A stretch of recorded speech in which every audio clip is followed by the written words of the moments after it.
देशातल्या सर्वोच्च न्यायालयाने एक ऐतिहासिक क्रांतिकारी निर्णय घेतला की अनुसूचित जातीचं एकत्रित आरक्षणामध्ये उपवर्गीकरण होऊ शकतं असा निर्णय घेऊन सर्व राज्याला या ठिकाणी या उपवर्गीकरणाचा अधिकार दिलेला असताना या निर्णयाला जवळजवळ 1.25 वर्ष पूर्ण झाली। अद्यापर्यंत या ठिकाणी महाराष्ट्र राज्यामधला मातंग समाज आणि मातंग समाजासोबत अनुसूचित जातीतला जो आरक्षणाच्या लाभापासून वंचित राहिलेला जो समाज आहे तो गेल्या 1.25 वर्षापासून या ठिकाणी उपवर्गीकरणाच्या प्रतीक्षेमध्ये या ठिकाणी वाट पाहत असताना देशातल्या इतर राज्यामध्ये पंजाब असेल, हरियाणा असेल, कर्नाटक असेल, आंध्र असेल, अगदी काल परवा जन्माला आलेलं 2009 साली उदयास आलेलं राज्य तेलंगणा राज्याने देखील 14 एप्रिल 2025 ला हा ऐतिहासिक आणि क्रांतिकारी निर्णय घेतला।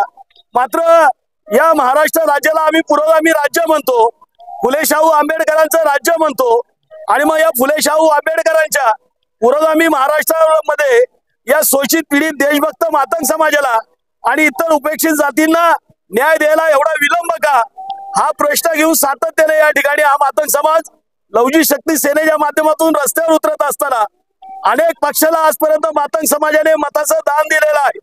अनेक पक्षांना, अनेक नेत्यांना, अनेक आमदार आणि खासदारांना मातंग समाजाने मताचं दान दिलेलं असताना त्यांनी मात्र मातंग समाजाच्या मागण्याकडे, या न्यायी मागण्याकडे कधी लक्ष दिलं नाही।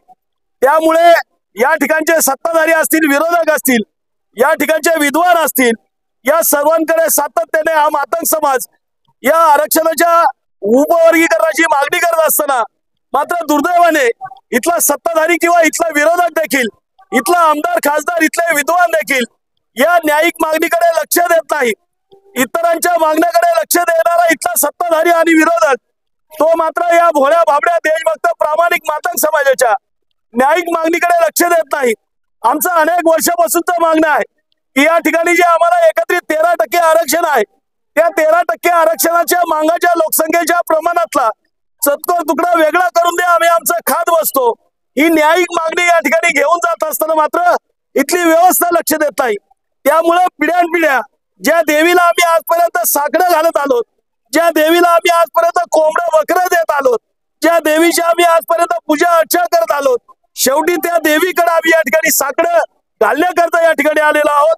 या ठिकाणी देवीला, या कुलस्वामीला आम्ही विनंती करण्यासाठी या ठिकाणी आलो की आता या राज्याच्या मुख्यमंत्र्याला, इथल्या राज्यकर्त्यांना तू सुबुद्धी दे आणि या मातंग समाजाच्या आरक्षणाचा प्रश्न सुटू दे।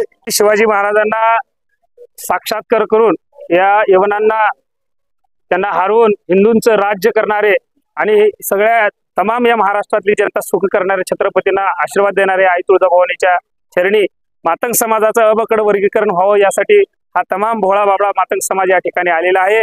आईला साकडं घातलेलं आहे। आई, तू सगळ्याचं कल्याण केलेलं आहे, परंतु तुझ्या बहिणीचे म्हणजे मातंगी देवीचे आम्ही वंशज आहेत मातंग समाज, त्यांचंही आज भलं व्हावं, या समाजाला विकासाची गरज आहे आणि म्हणून आज साकडं घालण्यासाठी या ठिकाणी आलेला आहे मातंग समाज। जर या आमच्या मागण्या जर लवकरात लवकर मान्य नाही झाल्या तर मोठ्या प्रमाणामध्ये आदरणीय विष्णुभाऊ कसबे साहेबांनी सांगितल्याप्रमाणे आम्ही हिंदू आहोत, आम्ही हिंदू धर्मात राहावं का नावं न राहावं असा प्रश्न निर्माण झालेला आहे। मग भविष्यामध्ये लवजी शक्ती सेनेच्या माध्यमातून धर्मांतराची चळवळ आम्हाला उभा करावी लागेल। मग आम्ही कधी मुस्लिम धर्म स्वीकारायचा आम्हाला विचार करावा लागेल, कधी ख्रिश्चन धर्म स्वीकारायचाही आम्हाला विचार करावा लागणार। लवकरात लवकर शासन प्रशासन जे चालवणारे लोक आहेत या गंभीर विषयाकडे लक्ष देऊन तात्काळ आमच्या मागण्या पूर्ण कराव्या, अन्यथा येणारा आंदोलन आमचा वेगळ्या पद्धतीचं लवजी शक्ती सेनेचं आंदोलन संपूर्ण महाराष्ट्रामध्ये अभियान असणार आहे। यात्रा आपण काढलात आज। गेल्या अनेक वर्षापासून मातंग समाज अनुसूचित जातीमध्ये अबकड करून वर्गवारी करून स्वतंत्र आरक्षणाची मागणी करत आहे। त्या अनुषंगाने गेल्या 4 दशकापासून म्हणजे 40 वर्षापासून हा लढा चालू असताना गेल्या वर्षी कोर्टाने निर्णय दिला की प्रत्येक राज्याला अधिकार आहे की प्रत्येक कुठली जात किती प्रगत आहे, किती शिकलेली आहे, किती अशिक्षित आहेत या गोष्टीचा अभ्यास करून त्या वाट्याचं त्याला आरक्षण देण्याचा अधिकार राज्याला दिला असताना या ठिकाणी न्यायमूर्ती अनंत बदर समिती नेमलेली आहे। पहिल्यांदा याला 3 महिन्याचा अवधी, पुन्हा 8 महिन्याचा आणि आता 6 महिन्याचा अवधी मुदतवाढ वारंवार या हिंदू सरकारकडून देण्यात आलेली आहे। आमचे देवाभाऊ म्हणतात ते हिंदूचं सरकार आहे, परंतु हिंदू असलेल्या मातंग समाजावर मात्र त्याच्या न्यायिक मागणीकडे मात्र दुर्लक्ष करतात। आताच आदरणीय विष्णुभाऊ कसबे साहेबांनी सांगितलेलं आहे की जर हिंदू म्हणून जर आम्ही तुमचे उत्सव साजरे करत असू, हिंदू म्हणून आम्ही तुमच्याकडे सगळ्या गोष्टी तुमच्या हिंदू धर्माच्या पालन करत असू आणि तरी देखील तुम्ही आमच्यावर अन्याय अत्याचार करत असाल तर नक्कीच आता लहुजी शक्ती सेना या पुढील काळामध्ये धर्मांतर करेल की काय याचा सुद्धा अभ्यास करण्याची आता आम्हाला गरज वाटत आहे.